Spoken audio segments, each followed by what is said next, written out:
Hey now guys, what is happening?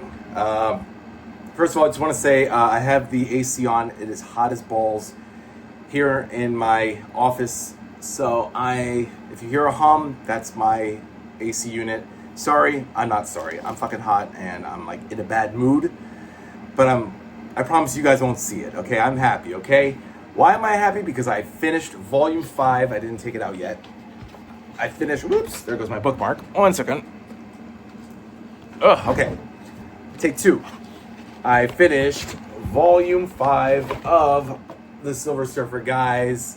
Holy crud. I'm not gonna say I loved it. I mean, of course I loved it, but I think I'm saying that a lot with every review that I do, guys. But I'm gonna tell you why in a second. I'm gonna be as cogent and cohesive than I have been in the past couple of videos, the reviews.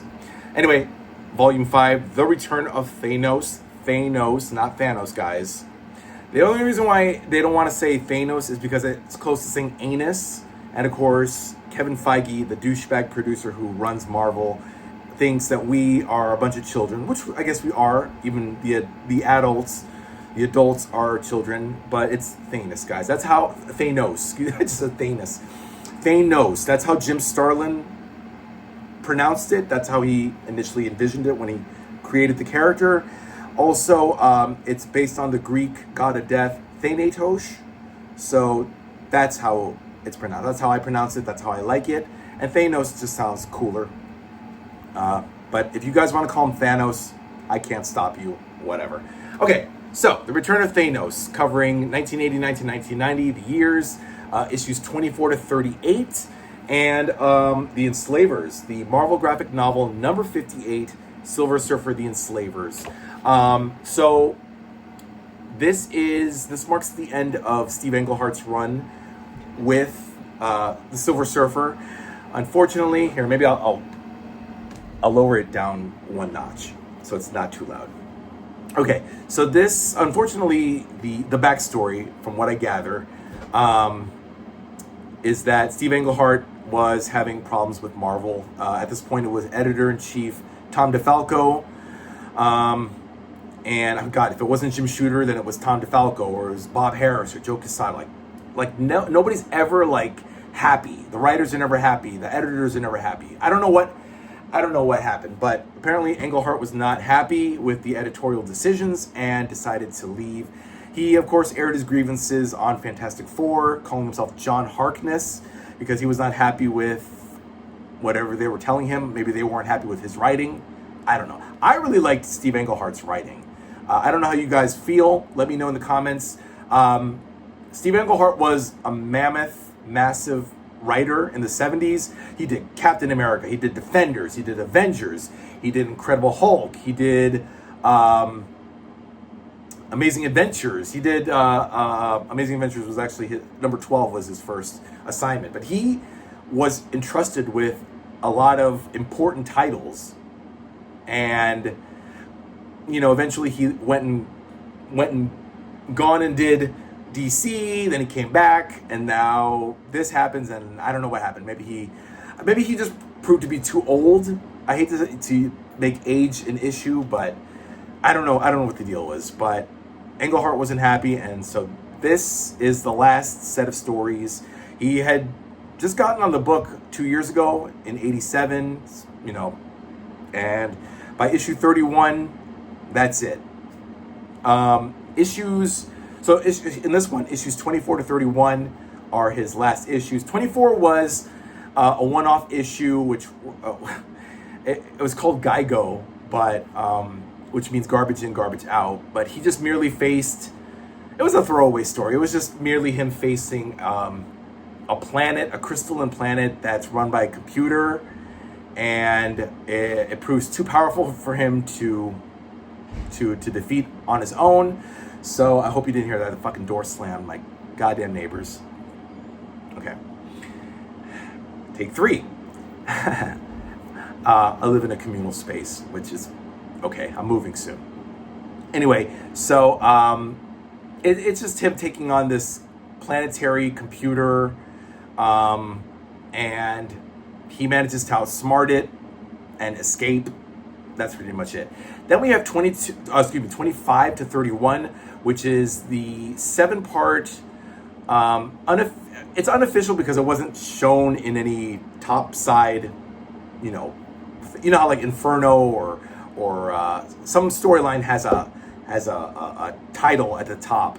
This didn't have that, but it's unofficially the Kree Skrull War 2 7-part storyline, 25 to 31, which shows the final remnants of the last 2 volumes, by the way, 3 and 4, had inklings of a Kree Skrull War developing and brewing. Finally, it's come to pass. Nenora, who is the Skrull in disguise, finally is exposed. Silver Surfer saves Shalabal from their capture. What else? So Silver Surfer allies with the Skrulls, while the Kree ally with the Badoon for some reason. The Kotati managed to help. They feel sorry for, taking Mantis away from Surfer, so they align themselves with Shalabal. They help free Shalabal from the Kree, and then the Surfer finds Shalabal, and then they discover, Nenora is really a Skrull. So, and then they align themselves with the Skrull Empress, Sybil. And of course, the Super Skrull helps Kl'rt. Again, so much stuff has happened. And then there's Captain Reptile, who ate the Contemplator, but the Contemplator turns out to be alive, and he's working behind the scenes to help this goofball named Clumsy Foul-Up. Yeah, a good name, right? Who eventually becomes the head of the... Okay, I'm not gonna ruin it for you guys, but just read it. Read it. I mean, this came out 2 years ago, like in January of 2023. So hopefully it's still in your comic book stores. If not, maybe Barnes & Noble. And if not, order it online on Amazon or eBay.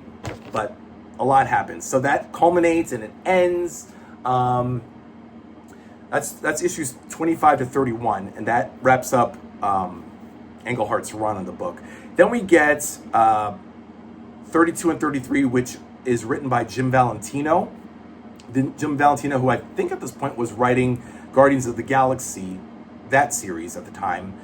And why not get a guy who's already writing an interplanetary galactic series, have him fill in for the Silver Surfer for 2 issues. So he does, which is great.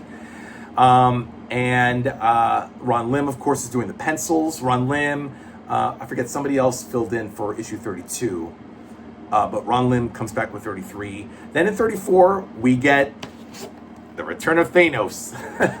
From 34 to 38, finishing out the Silver Surfer series of this volume. 34 to 38 is a 5-part unofficial Thanos storyline. I didn't put it in. By the way, I posted it on my posts, but I just wrote it as a 5-part storyline. Thanos comes back. Thanos is resurrected by Death, who is his mistress. And he has this plan, which he divulges to Silver Surfer, saying that I'm going to wipe out 50% of the universe. Not the planet, not the population, not the universe. And we all know how infinite the universe is. But he doesn't do it yet. But he tells the Surfer, hey, come join me, I guess. I don't know. He didn't explicitly say, come join me. But he divulges to the Surfer, says, hey, I'm going to do this. So what are you going to do? And Surfer's going to be like, I'm going to stop you. And Thanos is like, yeah, right, sure you will. You and what army? So that happens for a few issues. Oh, I should say, I skipped over the 32 and 33. I should say 33 was, I guess, supposed to be an Acts of Vengeance tie-in, but they call it Acts of Idiocy. Fuck. I don't have my glasses, guys. But if you don't believe me, it's pretty funny. And why do I bring up this? I bring it up because, oh God, whether you love him or hate him, guys, the Impossible Man plays a part in the Thanos storyline in issue 36. It doesn't meander. I thought of the word meander, but it's not really meander, but it's just 34, 37, and 38 are really the heart of Thanos' storyline. 35 and 36, they trail off a little. They veer off. Okay, here's the issue. 33 is, God, So right here in the corner, instead of acts of vengeance, they say acts of idiocy. I just thought that was kind of funny. It's a goofy issue. And Surfer just has to deal with the Impossible Man because somebody's gotta, right? But the Impossible Man just instills, later on in 36, he just instills in Surfer to fight Thanos, don't give up. He instills humor in him. There's a lot of funny, canny moments. Impossible Man turns into like Sam Kinison at one point, for those of you who don't know, who are too young to know who he was. Sam Kinison was a hilarious stand-up comedian back in the late 80s and early 90s. Sadly, he died in a car accident in 1992, I believe, or 94, 92, 93. In the early 90s, he died. Funny guy. And I forget, I think it was Ron Lim. Ron Lim does a incredible rendering of Sam Kinison. Also Groucho Marx, Charlie Chaplin, a lot of pop culture references. Any of you who were born in the 90s or 2000s will have no idea who I'm talking about. I'm not old. I'm not an old guy, but yes, I was born in the 80s, so we'll leave it at that. But whether you guys like The Impossible Man or not, it's up to you. Some things were actually pretty funny. I know the ending of 36 really, I forgot what it was. I'm not going to spoil it for you guys. Please read it, okay? Read Volume 5 of Silver Surfer. Get it? The Return of Thanos. Trust me, you'll thank me for it. But in a nutshell, Thanos just wants to wipe out 50% of the universe. And I don't know how much that is. That's probably trillions upon trillions upon trillions. And that's not even half of, I don't even know if that even includes the multiverse, but yeah. Oh, speaking of the multiverse, there is an incredible moment in issue 31, right at the end of 31, where the Surfer has a meeting with, not a meeting, but he has a discussion with the Stranger and the Living Tribunal. And the Living Tribunal offers the Surfer a chance at godhood. And the Surfer actually accepts it, and the Living Tribunal gives it to him. I think it's temporary. It's not explicitly stated, but I think he does say, I'll give you a chance at godhood, and the Surfer accepts it. And no, guys, I gotta show it to you. I mean, you gotta read it. Trust me, guys, read it. But I want to show you guys, because I know some of you guys have said, why don't you show us some of the artwork? So I will. Okay. By the way, it's a giant size. Issues 25 and 31, which are the beginning, the first and the last chapters of the Kree Skrull War 2, are double-sized. They are double-sized. This is 31, and it's double-sized. And he's caught in the middle. Oh, yeah. Clumsy foul up. The less said, the better. You guys just have to read it. But I just want to show you, wow. Anytime there's the Living Tribunal, you know you're in for an amazing feast of paneling. That's not Gene Colan, by the way. This is Ron Lim. Ron Slim Jim Lim. I don't know, I just love it. He's the arbiter, the justice of the universe. But okay, so I don't have my glasses, guys, so I'm just gonna wow. I'm just gonna show it to you just real quick. So, long story short, Surfer says yes to the tribunal. I'll accept godhood. And just like in these panels, without any dialogue, by the way, thank you, Steve Englehart. Just like, boom. Pow, just whoosh. I mean, there's some dialogue, but it's good. It's the Living Tribunal just granting him, just in a flash, godhood. I can still hear the fucking door closing of my neighbors. I want to fucking, no, can't say it. I don't want to get shut down by YouTube, but it just involves hurting my neighbors a lot. But I won't do it, guys, because we've seen stories of YouTubers who go crazy, and I'm not one of those, I promise. Anyway, back to, oh, he did it again!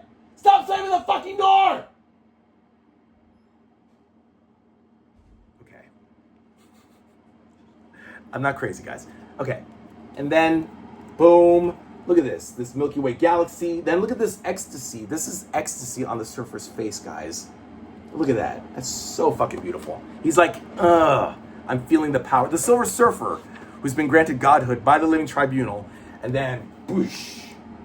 He's just floating in space in ecstasy, right? Is that his board? Oh no, and then he just flies off. He flies off, right? Flies off in space. Pardon me, guys. That was unprofessional, but yeah, I fucking hate my neighbors.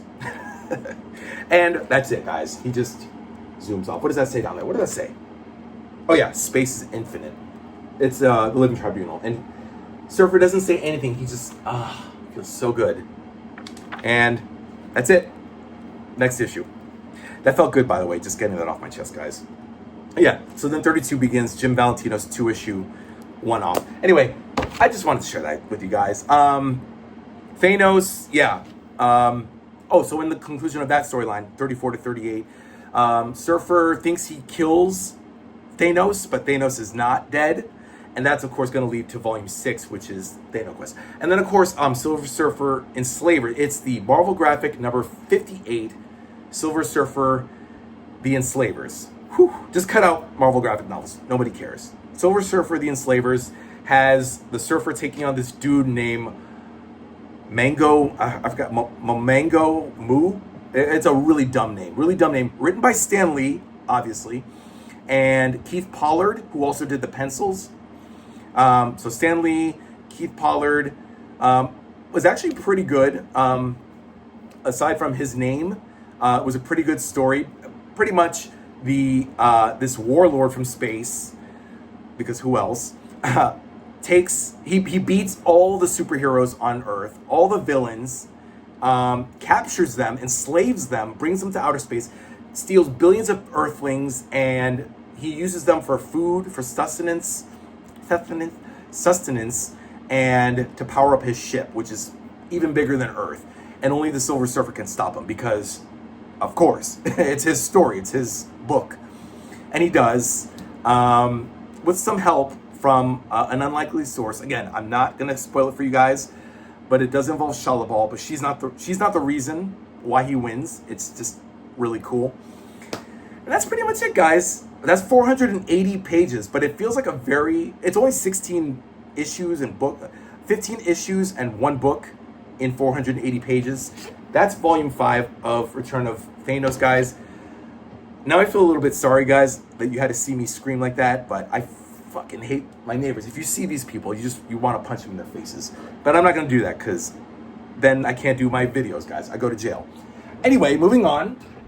The next book, guys, will be Volume 6, Thanos Quest. So what happened with Thanos in issue 38 leads into a 2-part, I guess a limited, I don't even know if it's like a big, giant, it's a thick book. This is one of these old books.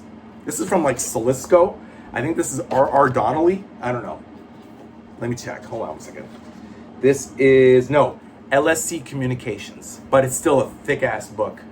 And it's like 504 pages. So this is Thanos Quest 1 and 2, Silver Surfer 39 to 50, annual number 3, and material from Marvel Comics Presents number 50. So all that's in here, guys.